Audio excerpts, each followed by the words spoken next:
Hola chicos, esta semana vamos a comenzar con una nueva unidad, que es la unidad número 2, la vida en su mínima expresión. Por lo tanto, vamos a hablar de las células. Entonces, para poder comenzar a hablar de las células, tenemos que tener en cuenta que hay una teoría celular y vamos a hablar sobre ella para poder comenzar. Esta teoría celular tiene tres postulados importantes. El primer postulado dice que la célula es la unidad estructural de todos los seres vivos.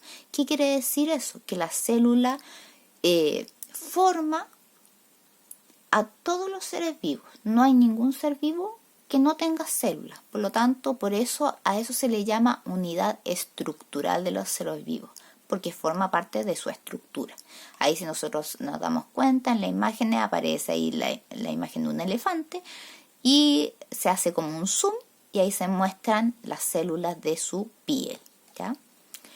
El segundo postulado de esta teoría indica que la célula es la unidad funcional de los seres vivos. ¿A qué se refiere esto? Que en las células se realizan todos los procesos vitales, ¿ya? Nosotros en nuestro cuerpo tenemos millones y millones de células y cada una de ellas va a estar encargada de hacer un proceso importante para nuestro organismo, ¿ya? Cuando nosotros juntamos un grupo de células, forman tejidos. Si juntamos tejidos, van a formar órganos. Si nosotros juntamos órganos, van a formar un sistema, y si nosotros juntamos todos los sistemas, vamos a tener el organismo, ¿ya? Por lo tanto, la célula es la unidad funcional de todos los seres vivos. Nada funciona si no pasa por la célula. Y el tercer postulado dice que todas las células provienen de otra célula, o sea, de una célula madre, ¿ya? Por lo tanto, toda célula proviene de una que ya existe. Por lo tanto, esta célula se reproduce y forma otra, ¿ya? A eso se refiere con que toda célula proviene de otra. Entonces aquí les dejo unas actividades para completar. Y nos vamos de lleno a cómo ha sido esta historia de crear esta teoría celular. Porque no fue tan sencillo. Ustedes recuerden que siglos atrás no existía la tecnología que tenemos hoy en día. Y por lo tanto, ellos no contaban con los instrumentos adecuados para observar algo tan pequeño que no se ve a simple vista, ¿ya? Entonces, recién a mediados del siglo XIX, empezaron a inventarse los instrumentos para poder observar estas pequeñas células. Entonces, vamos aquí a analizar algunos personajes importantes que tuvieron que participar en esta teoría celular, ¿ya? Todos ellos aportaron algo pequeño, aunque sea, pero aportaron en esta teoría. El primer personaje que tenemos es Robert Hooke, ¿ya? Él fue el primero en utilizar la palabra célula. ¿Para qué? Para describir estas pequeñas estructuras que observó en una lámina de corcho, ¿ya? Él tomó una lámina de corcho, la cortó muy finito y lo puso a observar en un instrumento óptico que él mismo había inventado, ¿ya? Entonces él a estas pequeñas celdas les puso el nombre de célula, ¿ya? Si ustedes se dan cuenta ahí, en esta imagen es un dibujo de lo que él observó, ¿ya? Este es nuestro primer personaje de importancia para la teoría celular. Y esto ocurrió en el año 1665. Luego vino otro personaje, ¿ya? Que se llama Antoine van Leeuwenhoek, ¿ya? Él también hizo aporte en relación a esta teoría celular. Él en el año 1674 observó por primera vez a organismos unicelulares y los dibujó tal como aparece ahí en la imagen, ¿ya? Ahora él a estos organismos que dibujó y que observó los llamó animáculos, ¿ya? Él fue la primera persona en utilizar esa palabra. Él en ese momento no sabía qué cosa eran, pero él los llamó animáculos, ¿ya? Luego viene Robert Brown. en el año 1831. Imagínense, pasaron prácticamente más de 200 años hasta que otra persona empezó a hacer aporte a esta teoría. Este personaje, Robert Brown, logró varios avances científicos y tecnológicos en cuanto a la instrumentación para observar estas células, ¿ya? Por lo tanto, él en el campo de la óptica creó microscopios más potentes para hacer mejores observaciones, ¿ya? Por lo tanto, él, gracias a su invento, logró observar el núcleo de las células vegetales y animales, ¿ya?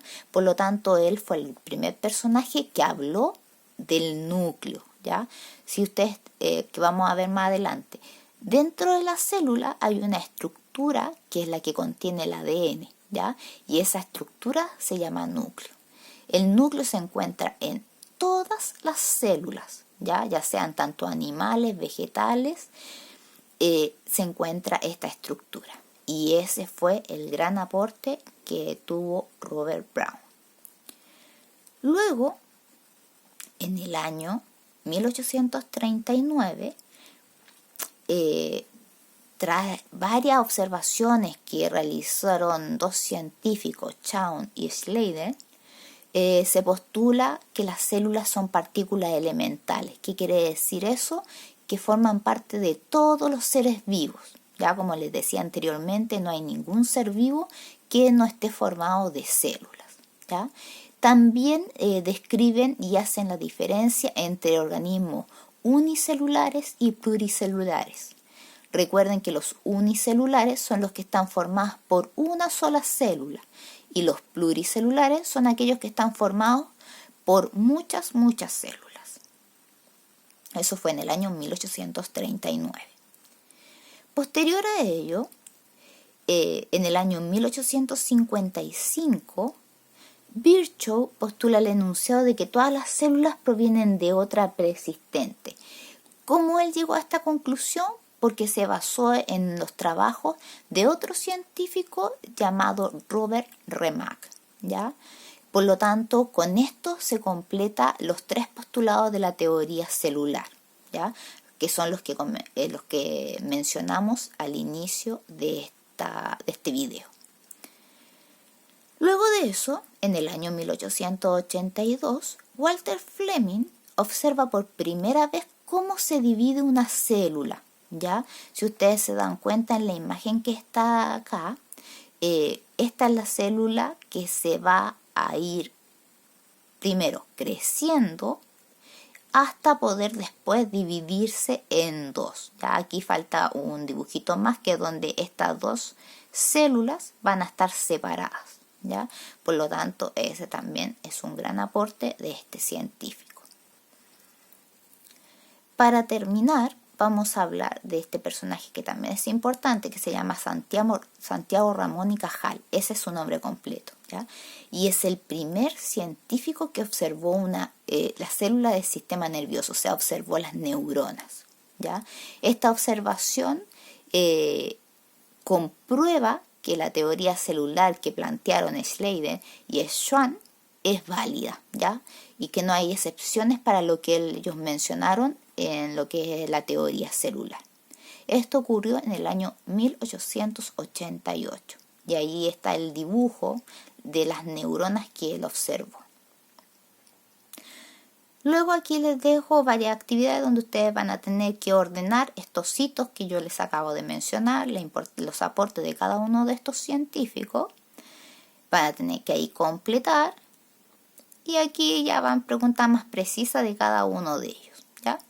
Las indicaciones de cómo enviar sus actividades están al final de la guía. Que tengan una muy buena semana.